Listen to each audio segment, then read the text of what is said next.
मेरे प्यारे दोस्तों, आज मैं आपको जो बताने जा रहा हूँ वो है चार राम की जो वाणी है कबीर साहब की। उसके बारे में आज मैं आपको खोल के भेद बताऊंगा कि क्या क्या है ये चार राम। और उससे पहले मैं आपको बता दूं कि मुझे काफ़ी ईमेल्स आ रही हैं जो सुन से कैसे ये दुनिया प्रकट होती है और सुन कैसे प्रकट होता है, ये कौन सी भूल है जिससे ये सुन्न बन गया। ये सब मैं आपको ज़रूर बताऊंगा दोस्तों, हर एक चीज़ क्लियर करूंगा। लेकिन अभी वो समय नहीं आया है, मैं बहुत जल्दी आपको बताऊंगा, आप पूरा विश्वास रखिए।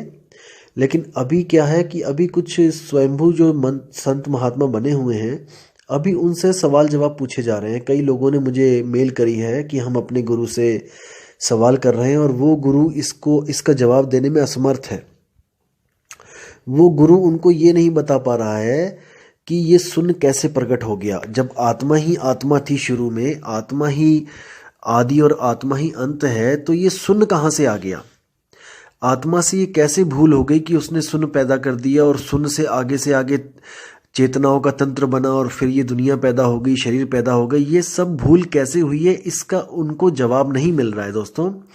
और मैं चाहता हूं कि अभी वो उलझे थोड़ा सा, और अभी उनके पास जवाब नहीं है तो अभी वो बहाने बनाएंगे कि कोई ये ऑटोमेटिकली होता है या ये कोई नियम है, कानून है, ये कोई अखंड नियम है। ऐसे डायलॉग ये मारने दो इनको।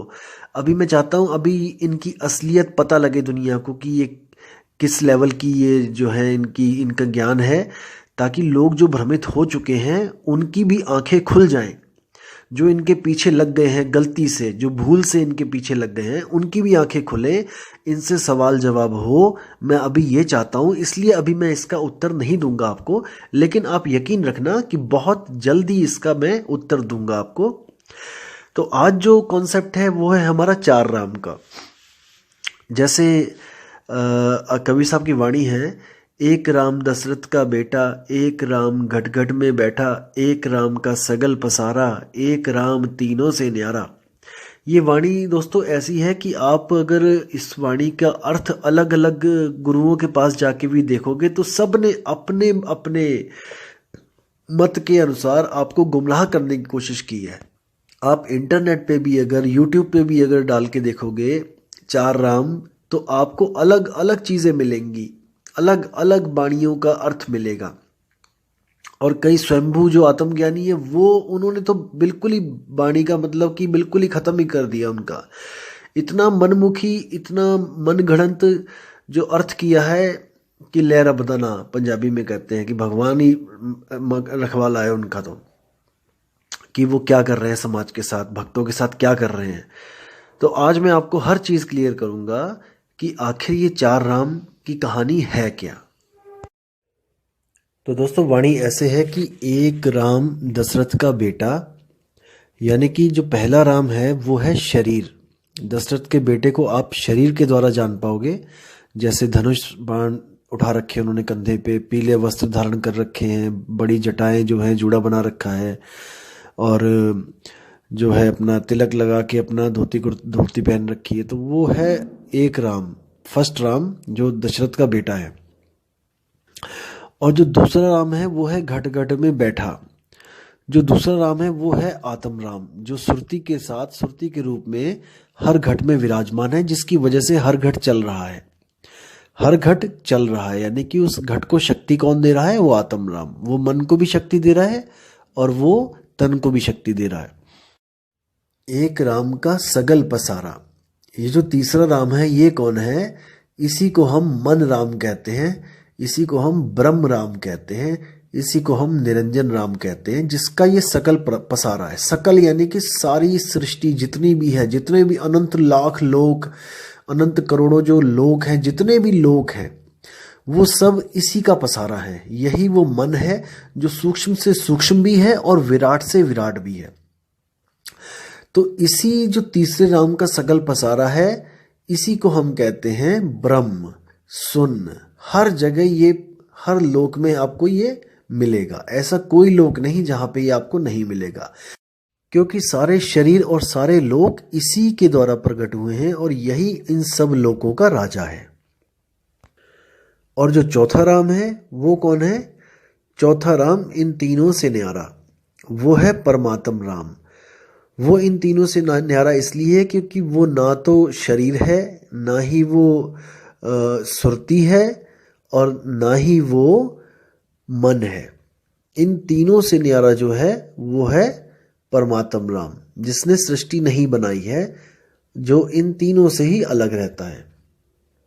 वो क्या करता है, वो केवल और केवल तब आता है इस दुनिया में हमें समझाने के लिए कि अगर आप भी सृष्टि से बाहर निकलना चाहते हो, जो आपने भूल करी है सृष्टि बनाने की, अगर आप इसको ख़त्म करना चाहते हो अपनी भूल को, तो मैं आपको उस भूल की औषधि दे सकता हूँ। यानी कि आपकी बीमारी की जो है मैं उसकी दवाई दे सकता हूँ। अगर आप उसको लोगे दवाई को, तो आप भी इस जन्म मरण से, इस सृष्टि से बाहर आ सकते हो। तो ये चार राम दोस्तों ऐसे हैं, तन, मन, आत्मा, परमात्मा। ये है वो चार राम, और सारे के सारे जितने भी राम हैं वो इसी में आ जाते हैं। तन राम, मन राम, आत्म राम, परमात्म राम। और दोस्तों आपको भ्रमित करने के लिए कुछ लोग ऐसा भी बोल देते हैं कि चौथा राम के आगे पांचवा राम है, छठा राम है, सातवां राम है। ऐसा बिल्कुल नहीं है दोस्तों। आपको भ्रमित करने के लिए वाणी के साथ भी खिलवाड़ कर दिया गया है। अब देखिए वाणी क्या बोलती है। आपको क्या पढ़ाया गया, क्या क्या सुनाया गया वाणी में कि तीन राम को सब जग ध्यावे, चौथे राम का मरम न पावे, चौथा छोड़ पंचम को ध्यावे, कहें कबीर सो हमको पावे। दोस्तों ये वाणी नहीं है, ये आपको गलत बताई जा रही है वाणी। वाणी है तीन देव को सब जग ध्यावे। यहाँ पे तीन देव है, ना कि तीन राम। दोस्तों यही जो वाणियों के साथ खिलवाड़ करते हैं, यही पापी लोग आपको बोलेंगे कि ये वाणियां आपको फंसाने के लिए बनाई गई हैं। दोस्तों ऐसे लोग फंसाते हैं आपको वाणियों का गलत अर्थ करके, वाणियों को तोड़ मरोड़ के। वाणी कहती है तीन देव को सब जग ध्यावे, यानी कि तीन देव कौन है, रजोगुण, सतोगुण और तमोगुण। इन तीन देव की बात कर रहे हैं कबीर साहब, तीन राम की बात नहीं कर रहे हैं। तीन देव को सब जग ध्यावे, चौथे देव का मर्म न पावे। चौथा देव कौन है, ये है मन राम, जिसको निरंजन कहते हैं। इन तीनों को पैदा करने वाला, यानी कि तीन गुण कहाँ से पैदा होते हैं, गुणातीत निरंजन से। ये गुणातीत निरंजन ही है जो इन तीनों गुणों से न्यारा है। तो ये जो गुणातीत निरंजन है, ये चौथा देव है। चौथा छोड़ पंचम को ध्यावे, यानी कि जो अपने आत्म स्वरूप को ध्यावे। मुझे ध्याने की जरूरत नहीं है, परमात्मा को ध्याने की जरूरत नहीं है, अपने ही आप को ध्याओ, यानी कि अपने आप को मन से अलग करके अपने असली स्वरूप को ध्याओ। आप आत्म स्वरूप हो दोस्तों। जो तीसरा देव है, जो तीन गुण हैं, वो आप नहीं हो। जो चौथा देव है वो आप नहीं हो। चौथा छोड़ पंचम को ध्यावे, यानी कि जो अपने स्वरूप को ध्यावे, कहे कबीर सो हमको पावे, यानी कि वो भी मेरे जैसा हो जाएगा। उसको मैं मिल जाऊंगा, मुझको वो मिल जाएगा, यानी कि हम दोनों का स्वरूप एक जैसा हो जाएगा। दोस्तों कबीर साहब हमारे पास अपनी पूजा करवाने के लिए नहीं आते हैं, मैं फिर बोल रहा हूं आपको। वो केवल और केवल हमें हमारा ही स्वरूप दिखाने के लिए आते हैं, हमें हमारा ही स्वरूप बताने के लिए आते हैं कि हम आखिर हैं कौन। जैसे आपको मैं एक छोटी सी कहानी बताता हूं, आप बहुत समझदार हैं, आप समझ जाएंगे, छोटी सी बात है। एक बार क्या होता है कि एक शेरनी गर्भवती होती है और वो शिकार के पीछे भाग रही होती है, और भागते भागते भागते एकदम छलांग मारती है, और उसका बच्चा उस छलांग के बीच में ही होके जमीन पे आ गिरता है, और वो शिकार के पीछे भागती चली जाती है, काफी दूर चली जाती है। इतने में क्या होता है, उसी रास्ते से एक गडरिया आ रहा होता है भेड़ों के साथ। तो वो देखता है कि अरे शेर का बच्चा रास्ते में पड़ा है, तो वो उठा के उसको ले चलता है, अपने साथ ले जाता है। दोस्तों वो उसको भेड़ों के साथ ही पालने लग जाता है। जैसे वो भेड़ों को डंडा मारता होता है, वैसे ही उस शेर के बच्चे को भी मारना शुरू कर देता है। अब वो शेर का बच्चा छोटा होता है, डंडे की चोट ज्यादा लगती है, तो वो भी बेचारा डर डर के जीने लग जाता है, भेड़ों के साथ घास चरने लग जाता है और गडरिये से डरने लग जाता है। दोस्तों ऐसे ही समय बीतता जाता है, और वो शेर भेड़ों के साथ ही घास चरता चरता बड़ा हो जाता है, और गडरिया उसको फिर भी डंडे मारता रहता है, और वो भेड़ों की तरह डर के इधर उधर भागने लग जाता है गडरिये से। दोस्तों फिर क्या होता है, एक दिन वही उसकी माँ एक दिन आती है वापस जब जंगल में तो देखती है कि भेड़े भेड़े काफ़ी भेड़े वहाँ चर रही होती हैं। तो वो सोचती है कि शिकार किया जाए किसी एक भेड़ का। तो वो जब भेड़ों पे ताक रखती है, जब उसका ताड़ती है उनको, तो देखती है तो बीच में एक शेर भी घास चर रहा होता है। बहुत हैरान हो जाती है, बहुत परेशान हो जाती है कि बताओ, ये भेड़ों के बीच में शेर घास चल रहा है, ये तो हमारे हमारे कुल का, जिसको कहते हैं हमारी जो जात है, उसको कलंक लग गया। ये तो हमें बदनाम करवा दिया इसने, कि बताओ शेर भी भेड़ों के बीच में घास चल रहा है। तो वो बहुत ही ज़्यादा उग्र होकर दहाड़ मारकर उन पे झपट्टा मारती है। सब भेड़ें तितर बितर हो जाती हैं, गडरिया भाग जाता है और वो भेड़ों को ना पकड़ के उस शेर को दबोचती है और शेर को दबोच के कहती है कि तू इन भेड़ों के साथ क्या कर रहा है। तो वो भी जब देखता है शेर को तो वो डर जाता है, कहता है महाराज मैं तो शेर जी, मैं तो भेड़ हूँ, मुझे बख्श दो, मुझे छोड़ दो। तो वो कहती है तू भेड़ नहीं है, तू शेर है। तो वो कहता है नहीं नहीं, मैं भेड़ हूँ, मैं तो घास खाने वाला भेड़ हूँ। वो कहती है तू ऐसे नहीं मानेगा। तो वो उसको लेके जाती है नदी के किनारे।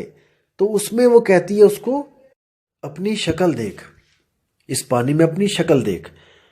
तो जैसे आपको पता है कि बिल्ली हो गई, शेर हो गए, ये सब पानी पीते हुए हमेशा आंखें बंद कर लेते हैं, इसलिए इनको कभी भी अपने स्वरूप का ज्ञान नहीं हो पाता है। तो शेर जैसे ही देखता है पानी में, तो उसको शेर का चेहरा दिखाई देता है। तो वो कहता है कि शेर जी ये तो आप हो, आपका चेहरा दिखाई दे रहा है इसमें, क्योंकि उसने अपना चेहरा तो देखा नहीं होता कभी। तो वो कहती है ये तेरा चेहरा है। वो कहता नहीं नहीं, ये आपके जैसा लग रहा है, आप बिल्कुल आपके जैसा है, ये आप हो। वो कहती है अच्छा। तो वो भी आ जाती है पानी के सामने और दोनों चेहरे दिखाई देते हैं जब उसको। तो वो बड़ा हैरान परेशान हो जाता है। वो कहता है अरे, ये तो आप मेरे जैसे और मैं आपके जैसा दिखाई दे रहा हूँ बिल्कुल, यानी कि मैं भेड़ नहीं हूँ, मैं शेर हूँ। वो कहती है मैं यही तो तुझे समझा रही हूँ इतनी देर से कि तू भेड़ नहीं है, तू शेर है और तू घास खा रहा है, शर्म कर। तो वो कहता है और वो गडरिया, तो कहती है वो देखा नहीं मैंने दहाड़ मारी तो कैसे भाग गया। तो कहता है कि वो गडरिया जो रोज मुझे मारता है, कि वो मुझसे डर सकता है क्या, मैं उसको डरा सकता हूँ क्या। वो कहती तू बिल्कुल डरा सकता है, लेकिन तुझे अपना मूल शब्द याद करना पड़ेगा, मैं तुझे वो मूल शब्द देती हूँ। तो वो उसको दहाड़ना सिखाती है, क्योंकि वो मिमियाता होता था आज तक दहाड़ना, तो वो किसी ने सिखाया ही नहीं उसको दहाड़ना। तो जब वो उसको दहाड़ना सिखाती है तब वो भी दहाड़ने लग जाता है। और जब वो दहाड़ता है तो उसको एक अलग अनुभूति होती है कि मैं असल में एक शेर हूं। तब वो क्या कहता है, अच्छा अब मैं जाता हूं और मैं अब गडरिये को देखता हूं कहां पे है वो, जिसने मुझे आज तक गुलाम बना के रखा। तो जैसे ही वो जाता है शेर अकेला वहां पे, तो गडरिया देखता है, वो पहचान जाता है, कहता है ये तो अपना वाला ही शेर है। तो वो कहता है चलो शुक्र है दूसरा वाला शेर नहीं आया, ये तो हमारे वाला ही है, ये तो डंडे खा खा के ये तो भेड़ बना रखा है मैंने। तो जैसे ही वो जाता है वहां पर, तो गडरिया फिर डंडा लेके आके उसको काबू में करने के लिए आता है। जैसे ही तो वो एक दहाड़ मारता है, तो गडरिया दहाड़ सुनते ही फिर से दोबारा भागने लग जाता है और क्या बोलता है कि अरे बाप रे, इसने अपने स्वरूप को प्राप्त कर लिया है, ये जान चुका है कि ये शेर है, अब मेरी दाल इसके आगे नहीं गलेगी, अब इस पे मेरा जोर नहीं चलेगा, क्योंकि इसने अपने खोए हुए स्वरूप को प्राप्त कर लिया है। दोस्तों बिल्कुल यही वो कहानी है जो हमारे साथ बीती जा रही है। हम असल में शेर हैं, लेकिन हम भेड़ों के साथ रहते हैं और हम इंद्री रूपी भेड़ों के साथ रह रहे हैं और घास रूपी हम जो है विषय खा रहे हैं, विषयों को हम भोग रहे हैं घास रूपी। असल में हमारा जो आहार है वो हमारा कुछ और है, हमारा स्वरूप है वो हमारा कुछ और है, हमारी जो जात है वो हमारी कुछ और है। हम इन नकली जात पात में, इन नकली इंद्रियों के सुखों में हम भटक रहे हैं। असल में हमारा स्वरूप शब्द स्वरूपी है, यानी कि हम आत्म स्वरूपी हैं, लेकिन हम गलती से अपने आप को मन समझ रहे हैं। वो गडरिया ही मन है जो आत्मा रूपी इस शेर को, जिसने भेड़ बना के रखा हुआ है। जब हम अपने स्वरूप को प्राप्त कर लेते हैं तो ये गडरिया हमसे आगे आगे भागा फिरता है, हमें सलाम ठोकता है। जैसे कबीर साहब ने कहा है कि जब कोई भी जीव को सतनाम मिल जाएगा तो काल माथा नवाएगा। जही विधि सार शब्द गहे हाथा, तही विधि काल नवावे माथा। यानी कि ये मन आपको तब तक डरा सकता है जब तक आपको अपना निज स्वरूप प्राप्त नहीं हो गया। जिस दिन आपको अपना निज स्वरूप प्राप्त हो गया, ये मन आपसे डरता फिरेगा, आपसे आपके आगे आगे भागा फिरेगा, आपके आगे ये सिर नहीं उठा पाएगा। और अंत समय में आप इसको ऐसे छोड़ के चले जाओगे जैसे केचुली को सांप छोड़ के चला जाता है। यानी वो यहीं पे मृत हो जाएगा, मर जाएगा, खत्म हो जाएगा। उसकी कहानी यहीं पे खत्म हो जाएगी। जैसे इसको शुरू किया था वैसे ही इसको मार दिया जाएगा। और याद रखना दोस्तों, जो कई बारी सवाल जो आ रहा है कि चेतना और जो एनर्जी है उसमें क्या फ़र्क है, जैसे मशीनों में एनर्जी होती है, तो गलती से आप लोग इसको चेतना समझ रहे हो। दोस्तों, चेतना अलग चीज़ होती है और एनर्जी अलग चीज़ होती है। इलेक्ट्रॉन प्रोटॉन की जो एनर्जी है वो अलग चीज़ है। वो मैकेनिकल और केमिकल एनर्जी है, वो अलग है। इलेक्ट्रॉनिक एनर्जी वो अलग है। जो हमारी चेतना है वो अलग है। जो इलेक्ट्रॉनिक और मैकेनिकल एनर्जी है ये जीवित नहीं है, और जो हमारी चेतना है वो जीवित है। इलेक्ट्रॉनिकल एनर्जी आप कितनी भी यूज़ कर लो, आप इस मुर्दा शरीर को चला नहीं सकते। इतना समझो, मुर्दा शरीर में भी इलेक्ट्रॉन और प्रोटॉन है, क्योंकि ये कण कण से बना है और हर कण में इलेक्ट्रॉन, प्रोटॉन, न्यूट्रॉन शामिल है। लेकिन ये मुर्दे को उठा नहीं सकते, एनर्जी भरपूर होती हुई भी। इस मुर्दे को उठाने के लिए चेतना की जरूरत पड़ती है। आप चेतना और एनर्जी को मिस इंटरप्रिएट कर रहे हैं। दोस्तों, इलेक्ट्रॉनिक की जो एनर्जी है वो चेतन नहीं है, वो चेतन नहीं है। जैसे आपने मान के चलो कि गली में 4 कुत्ते हैं और आपने एक रोबोट छोड़ दिया वहाँ पे कुत्तों के बीच में, तो कुत्ते उसको जितना मर्जी काटेंगे, उसको कोई दुख नहीं होगा, दर्द नहीं होगा, और वो दोबारा अगर आप उसी गली में उस रोबोट को छोड़ोगे तो वो फिर चला जाएगा उन्हीं कुत्तों के बीच में। जबकि एक इंसान की जो चेतना होती है वो रोबोट की चेतना से बिल्कुल अलग होती है, चाहे कितने भी सेंसर क्यों ना लगे हो रोबोट में। इंसान का क्या है, इंसान में जो चेतना होती है, जो आत्मा की वजह से है, वो उसको, अगर उसको पता लग जाए कि इस गली में 4 कुत्ते हैं, जाके जैसे एक बार कुत्तों ने काट लिया उसको, तो दूसरी बार उसकी हिम्मत नहीं पड़ेगी वहां जाने की। ये होती है चेतना, यानी कि चेत जाना। एक मशीन नहीं चेत सकती है, ये इंसान चेतता है। इंसान की जो चेतना होती है वो इससे खबरदार करती है, और जिस गली में उसके साथ ऐसा हो गया होता, अगली बार वहां जाने की हिम्मत भी नहीं करती है। और कई लोग कहते हैं कि अगर ऐसी मुक्ति मिली हमें कि हमने शब्द को प्राप्त कर लिया, तो क्या गारंटी है कि दोबारा नहीं आएंगे। दोस्तों, यही गारंटी है, क्योंकि वो चेतना कोई इलेक्ट्रॉनिक चेतना नहीं है, वो जीवित चेतना है। वो कभी भी किसी चीज को भूलती नहीं है। बस क्या है कि जैसे ही उसको पता लगेगा कि मैं अब यहाँ से मुक्त हो गई हूँ और मैं अब जन्म मरण से मुक्त हो चुकी हूँ, दोबारा कभी वो गलती करने की हिम्मत भी नहीं करेगी। ये उसमें खासियत है कि दूध का जला छाछ भी फूक फूक के पीता है। इसी तरह वो चेतना को भी हमेशा चेतन रहेगी कि मुझसे एक बार गलती हुई थी, मैंने अब दोबारा ये गलती कभी नहीं करनी है। एक बार तो बड़ी मुश्किल से जान छूटी है मेरी। दोस्तों, वो गलती से भी कभी दोबारा इस ब्रह्म को पैदा करने की गलती नहीं करेगी। ये लिख के ले लो, गारंटेड है। क्या कुछ नहीं कर रहे हैं हम मुक्ति के लिए, और अगर हमें मुक्ति मिल जाए तो हम दोबारा क्या इस जेल में आएंगे। एक तोता आपने देखा होगा, बहुत चूरी खाता है, पिंजड़े में बैठ के सब कुछ खाता है जो आप देते हो, लेकिन अगर एक बार उड़ जाए दोस्तों, दोबारा कभी उस पिंजड़े में नहीं आता। आप कितनी भी चूरी डाल डाल के रख लेना वहां पे, याद रखना इस बात को। एक बार जो तोता उड़ गया वो वापस कभी नहीं आता है, क्योंकि उसको पता होता है कि मैंने कैसे जेल में दिन काटे हैं। यही चेतना होती है दोस्तों, इसी को चेतना कहते हैं। इसी को कबीर साहब कहते हैं, नलनी के सुगना तोहे कौन पकड़ी, कि हे नलनी के सुगना तुझे कौन पकड़ेगा, तू तो खुद गुलाम हुआ पड़ा है यहाँ पे। आजा, तुझे मैं रास्ता बताता हूँ निकलने का, और ऐसा निकलना कि दोबारा गलती से भी पीछे की तरफ मत देखना। तो दोस्तों, ये वो बात है, ये जो वो ज्ञान है जो एक आम आदमी किसी को नहीं दे सकता। ये जो ज्ञान है वो परमपिता परमात्मा ही देता है, गुरु रूप में आके देता है, पुरुष रूप में आके देता है। लेकिन वो कभी अपनी पूजा नहीं करवाता, वो आपको आपका ही स्वरूप लखाता है। एक छुड़ाए एक लखाए। आपसे क्या क्या छुड़वा देगी, जितनी भी जड़ वस्तुएं हैं वो आपसे छुड़वा देगा, जिसमें मन भी आता है, तन भी आता है। मन भी जड़ है तन भी जड़ है, मन ही तन है तन ही मन है, दुविधा में हैरान। कबीर साहब की वाणी है कि मन ही तन है। कैसे है? अगर आपका मन खुश है तो आपका तन भी खुशी खुशी, आपको चेहरा खिला खिला दिखाई देगा। अगर आपका मन दुखी है तो आपका चेहरा भी मुरझाया मुरझाया दिखाई देगा। यानी कि ये दोनों एक दूसरे के प्रतिबिंब हैं, एक ही सिक्के के दो पहलू हैं ये मन और तन, और इसी में सारी दुनिया उलझी हुई है।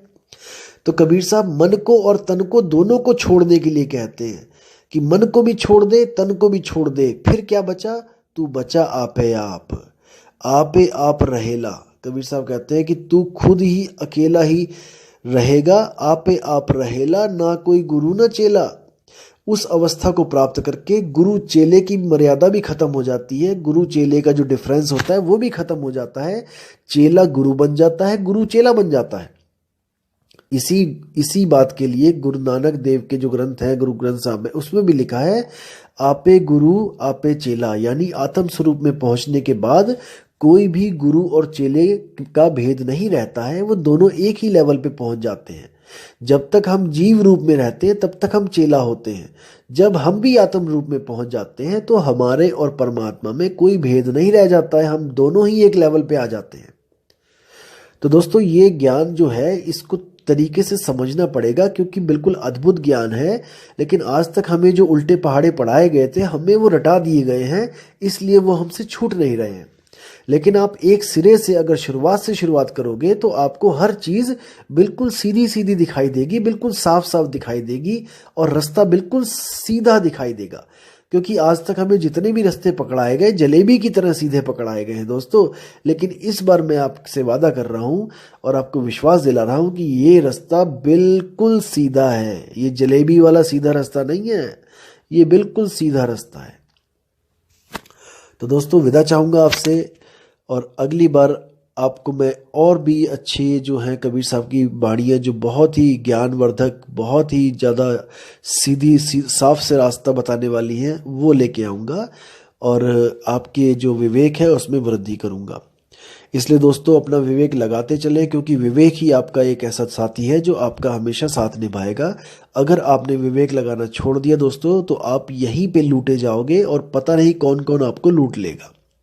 इसलिए दोस्तों हमेशा अपने विवेक को काम पे लगाए रखो, अपनी बुद्धि के घोड़े दौड़ाए रखो, और इन वाणियों को बार बार सुनते रहो, ताकि आपको हर बार कोई नई चीज़ मिले जिससे आप कुछ नया ज्ञान प्राप्त करो।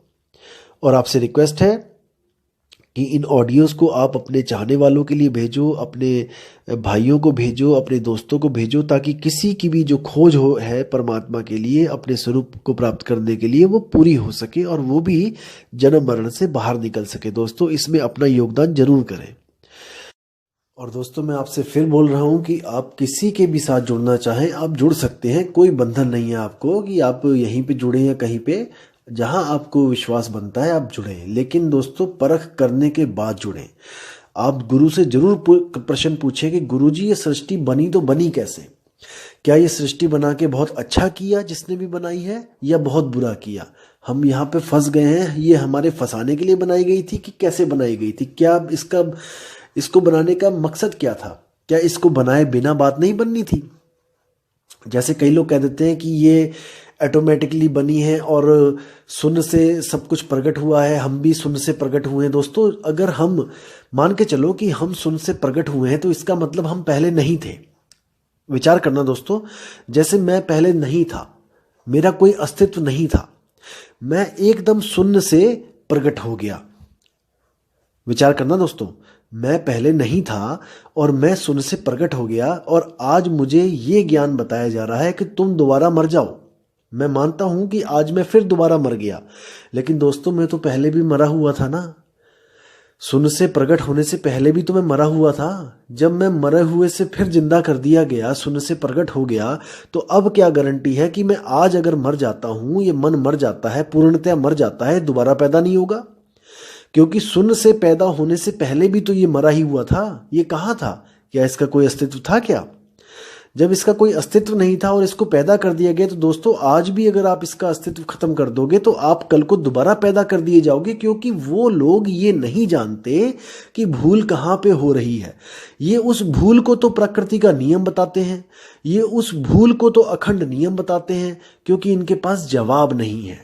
इनको पता ही नहीं है कि भूल सुधारी कैसे जाए। इसलिए जो चीज़ नहीं पता होती है तो वो कह देते हैं नहीं नहीं ये तो होता ही है, ये तो ऑटोमेटिकली, ऐसा तो होना ही है। तो दोस्तों दोबारा पैदा हो जाओगे। अभी विचार कर लो, ये जन्म बार बार नहीं मिलेगा। भूल को सुधारोगे तभी बात बनेगी, नहीं तो बार बार भूल होती चली जाएगी। दोस्तों विचार करना है, किसी के पीछे ऐसे ही नहीं लग जाना है। बाल की खाल निकालना सीखो। कबीर पंथ का मूल मकसद ही यही होता है कि बिना देखे बिना जांचे किसी को नहीं मानना।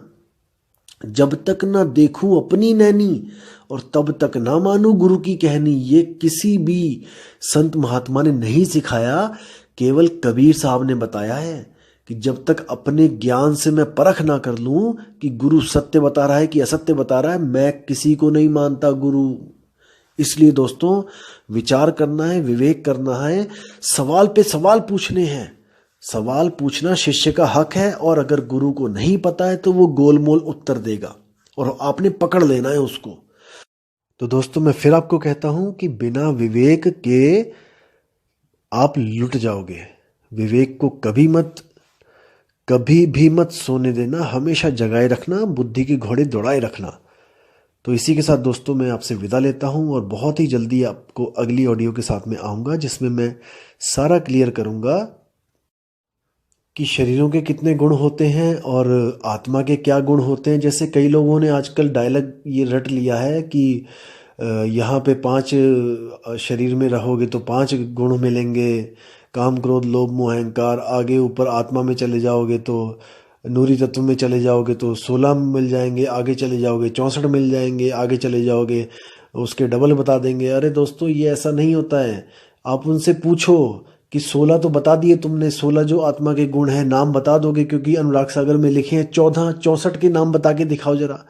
64 के बाद जरा 108 के नाम बता के दिखाओ जरा। आप नाम तो बताओ ना। आप ऐसे गिनती गिनाते चले जाओगे, उसका तो अंत ही कोई नहीं है भाई। अगर आप गिनती गिनाते चले जाओगे उसका तो कोई अंत नहीं है कि 16 के ऊपर जाओगे 64 हो जाएगा, 64 के ऊपर चले जाओगे 100 कुछ हो जाएगा, फिर 205 हो जाएगा, फिर 8000 हो जाएगा। दोस्तों नाम तो बताओ, इनको बोलो, इन लोगों से पूछो। आप जो ये गुरु बैठे हुए हैं इनसे पूछो आपकी कौन कौन से गुण होते हैं, जरा हमें बताओ। 25 प्रकृतियां होती हैं, 26वीं बताओ, 26वीं कौन सी होती है बताओ जरा। तो दोस्तों ये गिनतियां गिनना सीख गए हैं और बस गिनतियों में आपको उलझा लेते हैं कि अनंत लोक हैं और इतने लोग हैं। अरे नाम तो बताओ, 100 के तो नाम बता दो। अनंत पुरुष है, तुम 10 के तो नाम बता दो। बताओ जरा कौन कौन से पुरुष किस किस लोक में बैठे हुए हैं। तो दोस्तों ऐसे भ्रमित आपको करने वाले हजारों लाखों मिलेंगे, लेकिन आपने ऐसे भ्रमित नहीं होना है। अगली वीडियो में मैं आपको ये बताऊंगा कि ब्रह्म ज्ञानी और आत्मज्ञानी में फर्क क्या होता है, और ब्रह्म ज्ञानियों को क्या सिद्धियां मिलती हैं और आत्मज्ञानी के पास कौन सी सिद्धि होती है। ये जितने भी आत्मज्ञानी लोग कह रहे हैं कि मुझे अनंत लोग दिखाई दे रहे हैं, ये सब झूठ बोलते हैं। आत्मज्ञानी के पास क्या क्या असल में क्या वस्तुएं होती है, मैं आपको अगली ऑडियो में एक एक चीज क्लियर करके बताऊंगा। तो दोस्तों आपसे विदा चाहूंगा अब, और आप विवेक लगाते रहिए दोस्तों, बार बार ऑडियो सुनते रहिए ताकि आपको हर चीज़ समझ में आती रहे। तो इसी के साथ मैं विदा चाहूंगा दोस्तों। जय गुरु बंदी छोड़ कबीर साहिब, जय गुरु बंदी छोड़ मदन साहिब, जय जय गुरु बंदी छोड़ वैराग साहिब की सदा ही जय हो। साहिब बंदगी सतनाम।